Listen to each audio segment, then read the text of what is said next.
Kyle 8 here from RevMonkey. It's that time of the month when I bring you what I believe are the best sports car deals to be had on the online auction sites. As with my videos in the previous months, I'll be looking at those cars I believe you can get into below market value, and I'll give you the target price and the retail price. Obviously you can pay a little bit more towards retail if it's a car you actually particularly want and you're not trying to flip it. Obviously in my particular case, I'm looking to buy 25 cars that I've identified that are my favourite cars, and I'm buying them, hopefully I'm struggling, then selling them and moving to the next car. I don't want to lose too much money, so I'm always looking for something a bit better, and auction sites are where you're going to get that value, but you obviously take an inherent risk by doing that. Now all the links to all these cars are down below in the description. If you watch this in the future, you should be able to still click on that link and see what it actually went for. See how close I was. Keep an eye on the car prices if you're in the market for that sort of car. And the point always remains, it's caveat emptor, which means that buyer beware, you've got to do your due diligence behind the scenes. You can actually contact all the sellers of all these vehicles and get more information. Today's video is sponsored by CarVertical. Now, I've used CarVertical on numerous occasions and I'd never not use it. It's an absolute no-brainer. I used it on this Porsche 94 Carrera GT. I used it on my Integrale over there, sitting in the garage. A CarVertical report will stop you finding out later that you bought a car with the following: previous crash damage, incorrect mileage, outstanding finance, whether in fact the car was an import, and also whether it has been stolen before. All you need to do is go to carvertical.com, enter the VIN number of your chosen car and get the report. Ferrari 430 with that VIN number. You can see that it checks out on finance and ownership, but there's attention being drawn to damage and the mileage. The damage is pretty obvious. This car's had a severe frontal collision. The mileage actually went down from there to there before coming up to there. Therefore, it has definitely been rolled back. Don't get caught out. At the very least, you must check CarVertical out before you buy your next car. Click on the link below in the description or in the pinned comment and get access to a 20% discount, or use RevMonkey at checkout. Right, so let's have a look at the first car, which is a Ferrari 308 GTS Quattro Voltage, the 4 valves per cylinder car, 1985, 240 horsepower, which is plenty for that era, bearing in mind the car's not that heavy. Now these kind of retail between 65 and 75,000, which in my opinion is ridiculous anyway for such a pretty historic Ferrari. And although they're quite prevalent, they're very well maintained, usually by owners who really look after them, who understand their part in Ferrari's history. I personally struggle to understand how these are below £100,000, but then again, I think the same with 360s, 430s and 355, so obviously at the end of the day, it's all about demand and supply, market forces, and there's obviously quite a few 308s and loads of 328s on the market. 308s are generally quite a lot rarer. Given the 65-75 retail expectation, I think you should be looking to get into this car somewhere between 55 and 60,000 will put you in good stead, whether you want to keep it and do some work on it, or if you want to have it, enjoy it and then sell it not too long afterwards. Obviously a fantastic car to enjoy in the summer, given that the Targa roof comes off. That's what makes it a GTS. I mean, what I do like about this one is the mileage is relatively low at 45,000 odd miles. It's in a rare colour, Azzurro blue. It says here it's expected that it's only one of 3 Azzurro blue 308 GTS QVs ever produced, or that's produced in the UK, which might make more sense, but let's take it at face value until you do further diligence behind the scenes. Next up, a 2003 Aston Martin Vanquish. This is one of those cars which looks like it could be ridiculous value. It's a lot of car with a lot of power in a V12. Look at that, 460 horsepower, 400 pound-foot of torque. So it's an automated manual transmission with paddle shift, but don't let that put you off. These are cracking cars. It's the perfect mix between sportiness and luxury. That's what Aston Martin are known for. You can expect this car to retail in the 45 to 55,000, which is so low, isn't it? So low. I think the target though on an online auction site is probably, if you getting this below £40,000. One thing I did notice about this car on a quick skim over is some gaps in the service history. Often I don't worry about it so much if there's lots of recent services done to bring that car to speed by the latest owner. But in this case, the last one was 2019. I bear that in mind, and that might well make this car not go as high as 40,000. So adjust what you believe is the right price accordingly. But certainly, this car should be below 40,000. Next up, I always like throwing something different every month, and this is well, arguably a fantastic car. It's a Nissan GT-R. It's an R35 model, 2015 the year, only 17,922 miles. That's low.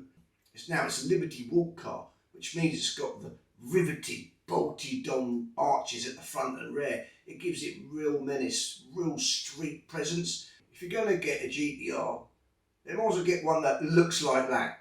Because then it doesn't matter if it's ugly, it just looks unbelievable.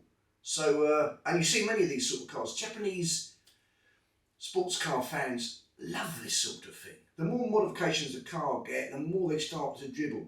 So I'm thinking that someone's going to love this, and I think you'll always have a market for this car. It's special, and it's sort of a special car in the first place. Now, a normal GT-R this year is in the region of 63 to 67,000 pounds. I think if you can get this below 60,000, I think this is going to be a good buy. It's likely to be a standard car, given the amount of work done the bodyworks. It's probably got all the usual trimmings. Now that might be right up your street. Next up, trusty old Aventador. Fantastic. I mean, now, funny enough, I saw the replacement Revelto. I saw 3 of them in Kensington at the weekend. That looks stunning. You wouldn't have thought they could make a car that looks better than the Aventador, but it actually does. Quite an achievement. But the Aventador will always remain a car with incredible presence. Now, funny enough, I call this car quite common. I turned up at a car meet here in Cobham weekend before last in my very rare Integrale, obviously getting one there, and there were 7 Aventadors. I don't think it's a bad car. I still think this is a bloody awesome car. But I'd probably look at a Diablo or Murcielago. But Aventador, what a car. And this one's in dark green, one of my favourite colours. I've yet to have a car in green. It's on my list. One of the cars on my list of 25 cars, one of them surely is going to be dark green. I've always fancied the dark metallic green Ferrari FF or an F12. I think it just looked bloody awesome. But this is the S version, 2017. So this is the better of the 2 variants, in nearly everybody's opinion, in that it's got a lot of the visions which make it a much more rounded car. You can tell the S straight away by this extra duct up here on the top side of the engine. 21,000 miles. It's neither here nor there. It's obviously a decently used car. It's not scary mileage for an Aventador. Now, an Aventador S Coupe, not the Roadster, you'll see them retailing between 205 and 215,000 pounds. But there is actually one for sale at the moment for 199, but that's got 28,500 miles on it. Therefore, I think if you can get this below 200 with this mileage, I think you're doing well. To get an Aventador S below 200 grand seems like a good shout anyway. I don't believe you're ever going to lose too much money on these. Okay, there's quite a few of them, but with the new model coming out at over double that price, well over double that price, Aventador's actually going to start to make a lot of sense. There's always buys for Aventadors. I saw about 5 of them this weekend as well. I was driving around Kensington with my son. All over the place. Because it's kind of the ultimate sort of supercar you can get that isn't stupid money. So it's a very aspirational car. What a car, what a sound, what presence. A regular to my monthly auction visits is a McLaren 12C. Now this one unusually is in white. I don't think I've ever seen a white 12C before. Of course, the 12C is one of the original McLarens. It still looks really good. In fact, I'd still say, I've said it before, that this looks better than any of the 5 Series and the 6 Series McLarens, apart from the LTs. I think it's still got a remarkable shape to it.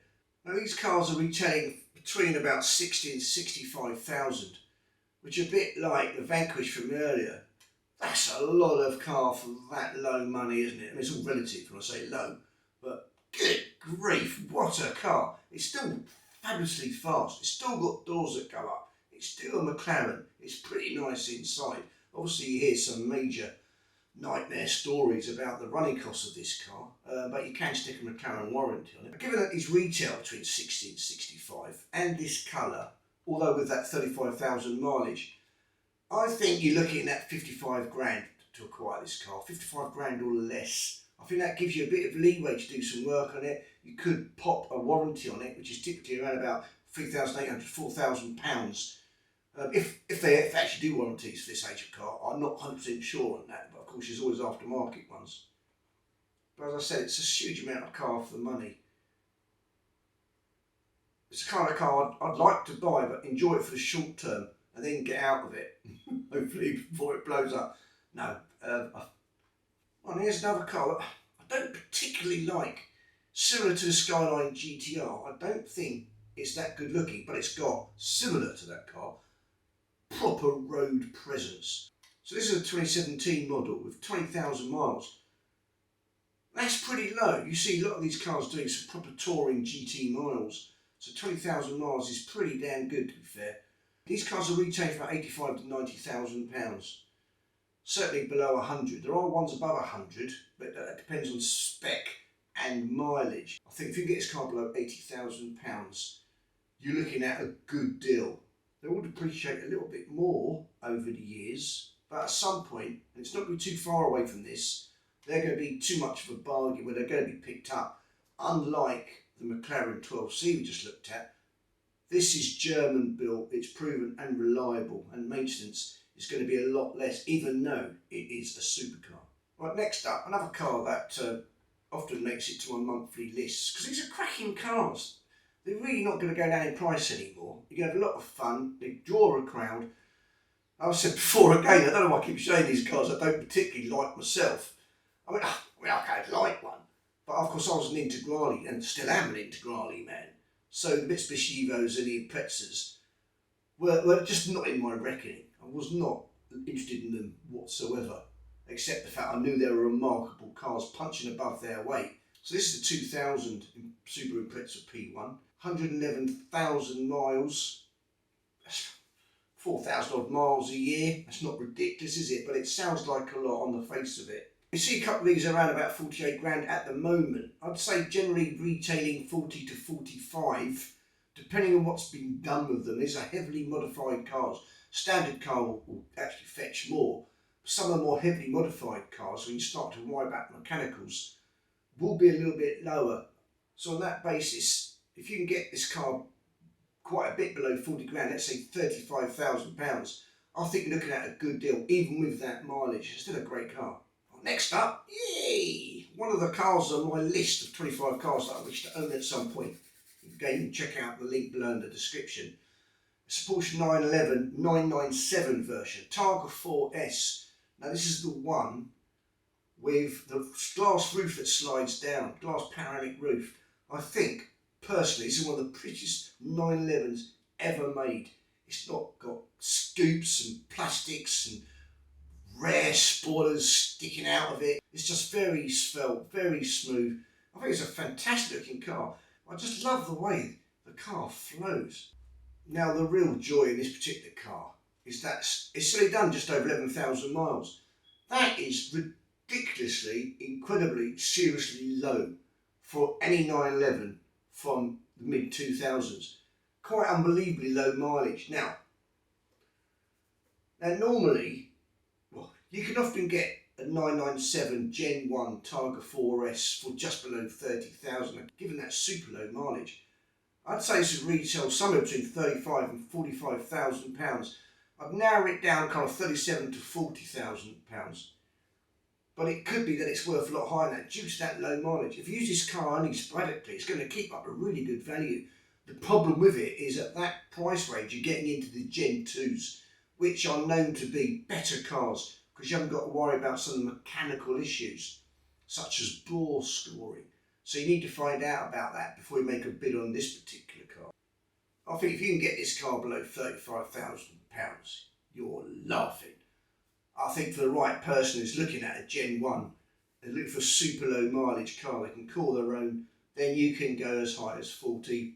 But I think 35 is really safe as houses given that mileage. Right, next up, a 2008 SL63 AMG. Now again, this is what a lot of car for the money. It's got just over 73,000 miles, which isn't enough to scare me. It's about right for that year, and it's got a folding metal roof, but with the panoramic glass in it. I think that's just about the best of all worlds. It's a fabulous car for the money. Now, what is that money? Well, these typically go for like 25 to 30 grand only. 25 to 30 grand for a car with 410 horsepower with a metal folding roof, and it's German built, and it's an AMG, and it's going to sound the absolute dog's nuts. What a car! But if you really want this car as a keeper, then I think you could pay up to 25,000 for it, given that it's got a good maintenance history and reasonable mileage. Right, penultimate car on the list is the perennial favourite BMW M3. This is an E46 model from 2003. This is a facelifted model in a sought after Phoenix yellow. It's also got a manual gearbox, and this is ticking so many of my boxes. What a fabulous car to have for the upcoming summer. It's got a guide price of £9,000 to £11,000. I think if you can get a car for 11, that's not bad. I think 10 is a buy. 11 not doing badly. You'll see these cars going for about 12 to 14,000 for retail in the open market. You may wonder why these cars appear such good value, but the truth of the matter is that they're quite common, and arguably they have an image problem, which I won't go into. Now, last up, another car on my list. Now, it says here it's 2020 Audi R8, but it's not. It's a 2010 Audi R8 Spyder with the V10 engine. Now, this is another car on my list of 25 cars I wish to own. It ticks the boxes. It's a Spyder. It's in the Sepang blue, which always looks good. It's got decent mileage, 55,000 miles. Now, they're saying it's a guide price of 35 to 45. I think they've got that wrong. I think the guide price is 45 to 50. I think if you can get this car below 45, I think you're laughing. I don't think it's going to go down much. I think there's long-term potential for this car to move up a little bit. It's a Spyder, it's in a great colour, and it's a manual gearbox. It's a car you can enjoy. It's not stupid running costs, and it's in that most desirable colour. The only little bit thing I'm worried about is that it's got a spoiler on the back and it's got aftermarket front splitter and side skirts. But looking at that car in blue and black, I think it works anyway. Right, that's it for this month's auction picks. Hopefully you're looking at this with you to buy a car like this, and this helps you with prices and where they're moving over time. Now, it could be you're just looking to acquire this car right now. Hopefully this video has helped you. Remember to subscribe if you like this content. Every month I do an auction piece. Comment below if you've got any questions. Glad to help out where I can. Until next time, Aid out.